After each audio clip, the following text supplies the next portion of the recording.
Bonjour tout le monde, quelles sont les opportunités en ce moment dans le secteur des cryptos, lesquelles peuvent être vraiment plus intéressantes que d'autres? C'est ce qu'on essaye de déterminer au travers de ces vidéos du mercredi où on alimente un portefeuille fictif qu'on a commencé en novembre. Évidemment en novembre, maintenant on le sait, mais c'était un moment très intéressant pour commencer un portefeuille, c'est-à-dire pour commencer à investir dans les cryptos. D'ailleurs ce portefeuille le prouve puisqu'il est déjà à 2000 euros de gain avec 10 000 euros investis. Donc c'est-à-dire que le ROI est quand même de 20% en l'espace de 3-4 mois, ce qui est relativement intéressant dans une phase de bear market dans laquelle nous sommes actuellement. Mais il ne faut pas oublier qu'en novembre, on a regardé sur cette chaîne quasiment chaque semaine de nombreux indicateurs long terme qui nous montraient que le bottom était soit très proche, soit déjà atteint. Maintenant, est-ce que les 15 400 dollars sur le Bitcoin, donc qui ont été touchés en novembre, représentent le bottom du Bitcoin? Il c'est encore trop tôt pour le dire, peut-être pas, on peut quand même revenir aux 14 000, etc. Mais malgré tout, quand on était aux 16 000, 17 000, voilà, on était vraiment sur ce point. On était, regardez, si je zoome un peu sur le graphique, bon, je vais pas le faire, mais regardez à droite, là on était sur cette ligne verte, vraiment, sur cet indicateur long terme, qui était quand même assez précis, que l'on avait détaillé sur la chaîne. J'avais expliqué chaque ligne de cet indicateur, qui d'ailleurs représente des données assez fondamentales du Bitcoin. Eh bien ça nous montrait que peut-être nous étions sur le bottom, et on voit sur les cycles précédents, regardez, de 2018 ici, que le croisement entre la ligne verte et la ligne jaune représentait le bottom, également ici en 2015. Et donc qu'est-ce qui se passe en 2022? C'est la même chose, et on voit que peut-être encore cet indicateur avait raison. Et il y en a plein d'autres, il y a la temporalité, les halvings, dont je vous parle très régulièrement. Donc vous voyez quand même sur ce graphique qu'un investissement là en février 2022 semble quand même très favorable pour le moyen long terme. Regardez, puisqu'on est quand même en bas du canal, etc., etc. Par contre, sur du court terme, il faut commencer à se méfier. Je dis pas que voilà, je dis pas qu'on est dans une période où voilà le marché va forcément chuter, mais il faut commencer à se méfier. Le crypto fear and greed repasse au-dessus des 50. Le réel moment pertinent pour investir, c'était en fin 2022. Et là, maintenant en février déjà, on peut se poser des questions quand on voit par exemple des graphiques comme The Graph ou des graphiques comme Agix. Voilà, donc ça concerne l'intelligence artificielle. En ce moment, on entend beaucoup parler de ChatGPT, c'est un peu la mode du moment, le trend du moment. Donc attention à ne pas tomber dans des achats excessifs sur des cryptos qui ont déjà énormément performé. C'était très intéressant, évidemment, d'essayer de jouer sur cette tendance. Regardez, en décembre, on avait déjà tous entendu parler de ChatGPT. Peut-être que vous auriez pu chercher des cryptos qui concernaient l'intelligence artificielle, investir à ce moment-là, et vous auriez eu complètement raison, et vous auriez fait une affaire. Mais là, aujourd'hui, on voit qu'on a rejoint le sommet, l'ancien sommet sur Agix. Donc c'est peut-être pas le moment, voilà. Donc ce qu'on va faire aujourd'hui sur la chaîne, c'est parler du portefeuille fictif, voir comment on peut jongler entre les différents secteurs, entre les différentes cryptos, et on va diviser cette émission en 3 parties. On va d'abord regarder les cryptos qu'on avait mises ici à surveiller, parce qu'elles avaient beaucoup pump, peut-être que maintenant certaines retracent et que ça peut être intéressant, on va regarder ça. On va ensuite regarder celles qu'on a déjà dans le portefeuille, qu'on a déjà ajoutées, qui n'ont pas énormément performé malgré cette petite hausse début d'année, donc peut-être qu'il faudrait recharger.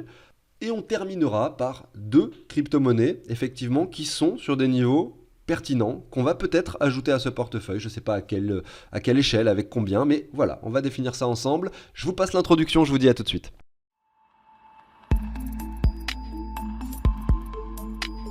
Donc sur notre portefeuille crypto, on a 54% de Bitcoin, 46% de altcoin. Sauf qu'on a vu ensemble que l'altcoin dominant c'était très bas, sur un point de support pertinent. On peut s'attendre à ce que l'on revienne par le haut.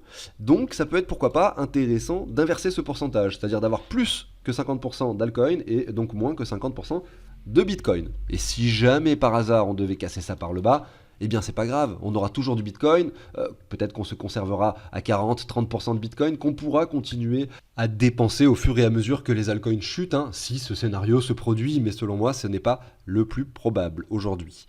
Alors on commence avec Agix. Agix, on voit qu'il y a une très belle performance, donc elle mérite d'être surveillée. Donc je vais l'ajouter dans les cryptos à surveiller ici. Je vais la mettre à cet endroit-là, tout simplement parce que voilà, elle pump, le pourcentage de hausse est énorme, donc probablement de l'over-spéculation liée à la trend de l'intelligence artificielle. C'est pas un bon moment pour investir, mais elle vaut le coup désormais qu'on s'y intéresse tout simplement. Maintenant, on regarde GRT. GRT, bon, c'est une crypto que je suis depuis longtemps, j'en ai dans mon portefeuille perso, mais je ne l'avais pas ajoutée ici dans le portefeuille fictif, donc je vais la mettre dans les cryptos à surveiller également. Elle fait partie des meilleures performances de la semaine. On est plutôt sur des niveaux de revente, que ce soit pour l'une ou pour l'autre. plutôt que des niveaux d'achat. Par contre, j'ai observé un truc en off sur GRT, c'est que si je zoome sur ce graphique, donc regardez, je vais me mettre comme ceci, je vais monter un peu le RSI. Je zoome sur ce graphique, là je suis en weekly, je suis allé en une journée, on n'a pas de divergence puisque le sommet d'hier c'est un sommet également sur le RSI. C'est pareil en 4 heures, pas de divergence. En 2 heures, pas de divergence. En 1 heure, pas de divergence. C'est incroyable en fait, ça montre que cette poussée, cette hausse que l'on est en train de vivre sur GRT n'est peut-être pas terminée. Il y a peut-être une autre vague qui se prépare, notamment, c'est le sentiment en tout cas qu'on a lorsqu'on regarde le RSI. Je vous mets l'exemple de AGIX qui a énormément performé ces 2 dernières semaines. Si je me mets en 1 heure, évidemment, la divergence elle est matérialisée. Déjà, regardez le sommet sur le RSI, c'était ce point-là. Donc déjà, depuis ce niveau-là, on a une divergence qui se matérialise avec un cours qui continue à monter, un RSI qui descend, etc. Voilà, on voit que le mouvement s'essouffle, etc. Mais sur GRT, c'est pas du tout le cas. Et je trouve ça incroyable. Et honnêtement, je pense que je vais pas le faire, je m'amuse pas à faire des trades comme ça. Mais honnêtement, quand je vois ça, regardez, on va rester sur le 1 heure sur GRT. On regarde un peu ce graphique, regarde, on peut se mettre un Fibo de prolongation, on peut imaginer sans problème que là, on a une vague 1, une vague 2 qui s'opère. Je sais pas jusqu'où, mais c'est à déterminer. Pour ça, on peut prendre également un petit Fibo de retracement. On reprend la hausse. Voilà un retour par exemple sur les 61,8. Donc vous auriez peut-être un trade à jouer avec une opportunité d'achat sur les 14 centimes. Et derrière avec le Fibo de prolongation, finalement pourquoi pas les 33 centimes et un peu plus haut, regardez les 40 centimes. Vous voyez? Et si je reviens sur le weekly, c'est assez intéressant de voir ça. On a, alors je vais supprimer mes Fibo, hop, je supprime tout ça. On a du coup, je le répète, les 33 et les 40 centimes. Regardez si je mets cette ligne qui rejoint ces deux sommets, on arrive ici sur les 34, 33, c'était les 123,6 de Fibo. Jolie résistance ici, peut-être un trade à jouer si jamais on revient sur les 14 centimes, sur une dernière vague haussière. Hein. Bien sûr c'est très risqué, mais voilà, j'avais envie de vous montrer ça, je trouve ça intéressant de voir que cette poussée ne montre aucun signe de faiblesse pour l'instant, même sur le RSI en 1 heure, c'est incroyable.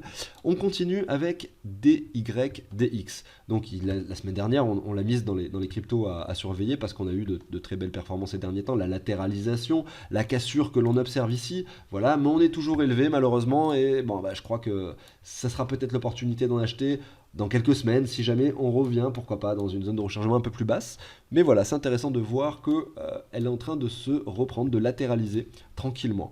Maintenant, on a XRD. La semaine dernière, pareil, on l'a mis dans les cryptos à surveiller. On peut zoomer ici en daily, on observe ce joli W qui s'est formé, et puis on a eu cette cassure. La semaine dernière, on était élevé, on avait déjà confirmé le W, cassé cette structure, et là, on voit qu'on vient la retester sur la neckline. Donc, on retourne sur un niveau, pourquoi pas intéressant. Donc, cette crypto qu'on a mis à surveiller la semaine dernière, eh bien, on va pouvoir l'ajouter dans ce portefeuille avec une faible quantité, parce que là on est donc juste sur un retour de neckline. On peut sans problème imaginer une poursuite baissière jusqu'à une zone de rechargement, voire peut-être à nouveau un bottom ou un retour sur cette ligne de tendance. Donc un premier rechargement finalement pour cette crypto semble désormais intéressante. Je vais l'ajouter sur le petit tableau XRD. Voilà, donc comme ça on va pouvoir faire notre investissement. Vous voyez, son prix s'actualise en temps réel. En fait, c'est un outil qui récupère de façon automatique les prix des crypto-monnaies. D'ailleurs, cet outil, vous pouvez l'obtenir. Il faut aller dans la description de mes vidéos. Vous verrez, il y a le détail pour effectivement voir comment faire pour obtenir cet outil si vous voulez simplement gérer vos investissements. Si vous avez de l'argent réparti sur plein de plateformes différentes, ça permet de tout réunir sur un seul document. C'est assez pratique. Voilà, donc ça, c'est une chose. On va maintenant continuer avec Mina. Alors, XRD, je retourne dessus juste rapidement. Je voulais quand même le regarder par rapport au Bitcoin, voir ce que ça donne. Voilà, donc ça reste quand même assez intéressant. On a quand même fait un nouveau plus bas sur XRD Bitcoin. On voit qu'on revient pas loin d'une zone de rechargement. Ouais, c'est plutôt pas mal pour un premier palier. Maintenant, Mina, qui était également dans les cryptos à surveiller, eh bien, regardez ici le graphique. Malheureusement, ça continue de monter, donc on ne va pas pouvoir faire grand-chose avec cette dernière. J'enchaîne maintenant avec TWT.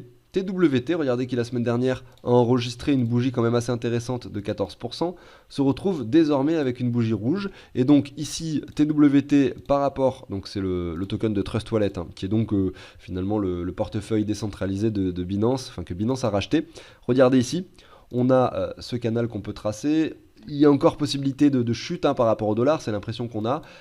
Et on a également l'impression qu'on est assez haut, mais vous voyez que finalement ce canal que l'on avait respecté, ce range sur lequel nous jonglions depuis, regardez, le mois de décembre 2020, nous l'avons percé par le haut. Ici, c'était la semaine du 7 novembre. Nous sommes allés chercher les 2,60$ et on est retourné sur la 1,30$ et on jongle maintenant dessus, sur la neckline de cette cassure. Donc ouais, les prix par rapport au dollar ne sont pas si déconnants. En tout cas, je trouve ça assez intéressant. On va regarder rapidement son graphique par rapport au Bitcoin pour voir si on l'ajoute au portefeuille. Alors par rapport au Bitcoin, on a un joli canal qu'on avait déjà tracé sur une émission, je m'en rappelle, qui est comme ceci. Et effectivement, regardez, on n'est pas loin de cette ligne.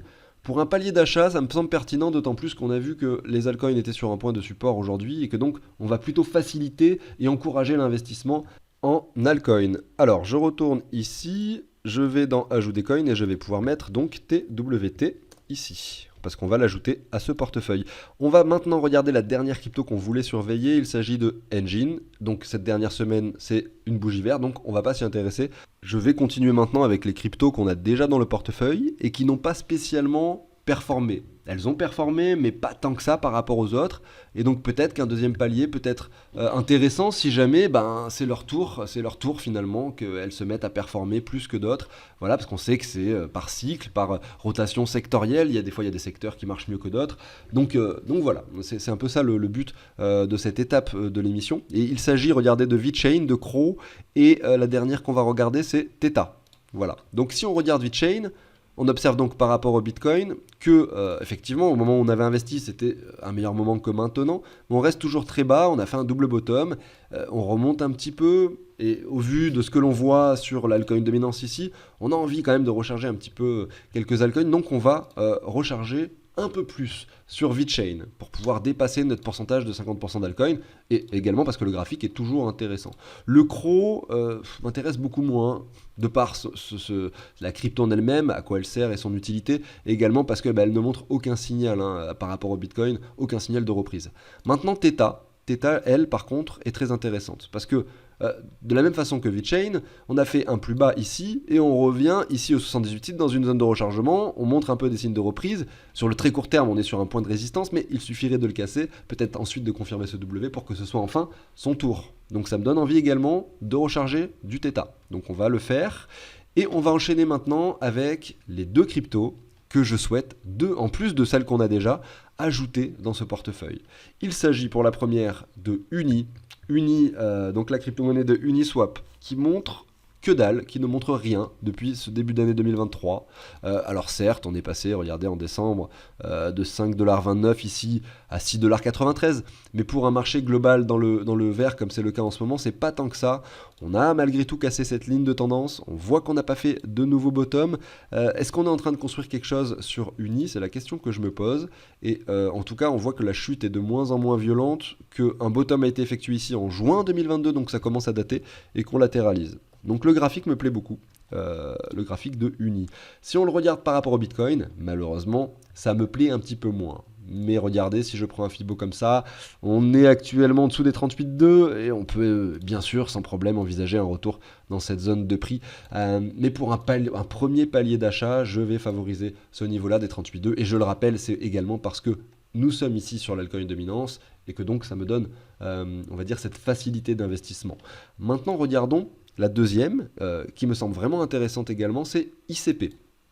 ICP ici par rapport au Bitcoin, directement, on pourrait le faire par rapport au dollar dans un premier temps si vous voulez, mais au final, voilà, c'est une crypto en fait c'est un projet qui a levé énormément d'argent.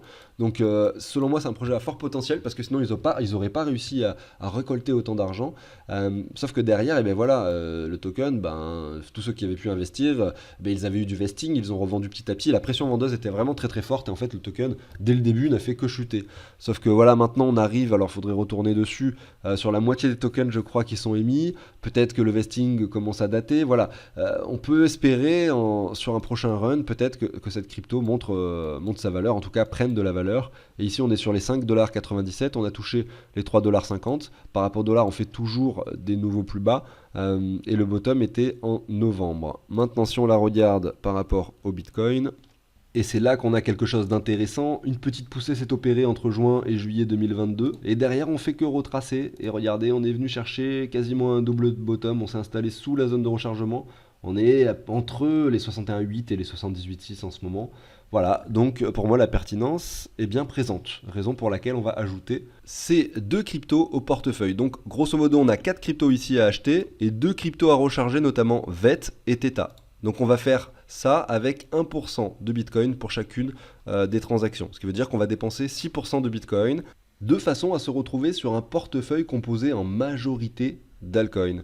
Voilà, je fais ces transactions en off et je conclus. Les transactions sont faites, évidemment le gain-perte est toujours similaire, hein. J'ai changé du Bitcoin pour des altcoins, on a un pourcentage désormais de 54% d'altcoins et de 46% de Bitcoin, et vous voyez que voilà, nous avons rechargé, donc à hauteur de 127 $, les 4 cryptos que l'on a ajoutés. Évidemment, hein, 1% finalement de 12 900, c'est à peu près voilà, 129, 127 $, à quelque chose près, on n'est pas loin. Et on a également rechargé 1% de VET supplémentaire et 1% de Theta supplémentaire. Voilà, j'en ai fini pour cette émission du jour. J'espère que ça vous a plu. N'hésitez pas à vous abonner si c'est le cas. Et je le répète, si vous voulez en savoir plus sur cet outil d'investissement ou que vous souhaitez l'obtenir, n'hésitez pas à aller dans la description de cette vidéo.